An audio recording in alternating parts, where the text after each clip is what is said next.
10 জন তৃণমূল কর্মী খুন হয়েছে। পাড়ায় পাড়ায় যে সমাধানের কথা বলা হচ্ছে 10 লক্ষ টাকা, সেই 10 লক্ষ টাকার জন্যই খুন হচ্ছে। গতকাল যে খুন হয়েছে তার পরিবারের লোকই তো বলছে তাকে সরিয়ে দেওয়া হয়েছে এই টাকাটা পাওয়ার জন্য। সুতরাং মমতা ব্যানার্জি, আপনি আপনার মন্ত্রীদের এই দায়িত্বে দিন। বাংলার মানুষ জানে যে আমার গ্রামে বা আমার শহরে বা আমার টাউনে যে রাস্তাগুলো খারাপ, বা রাস্তার পাশে ড্রেন নেই, লাইট জ্বলছে না, সন্ধ্যেবেলায় বাচ্চাগুলো টিউশনে যায় অন্ধকারের মধ্যে, বা বাড়িতে জলের সমস্যা, গ্রামে জলের সমস্যা, শৌচালয় নেই, মাঠে ঘাটে বর্ষার মধ্যে বাথরুম করতে যেতে হয়।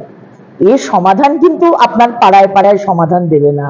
আপনার এই 10 লক্ষ টাকা ওই কুন্তল, ওই মনোজিতের মতো অ্যান্টি সোশ্যাল, তাদেরকে অক্সিজেন দেওয়ার জন্য 2026-এর আগে, তার জন্য আপনি ওই মানে সবাই খাবে আর কি, ভাগ করে খাও, যেরকম মুখ্যমন্ত্রী বলেছিলেন না তুমি সব একাই খাবে, ভাগ করে খেতে শেখো, তো মুখ্যমন্ত্রী নিজেই বলেছেন।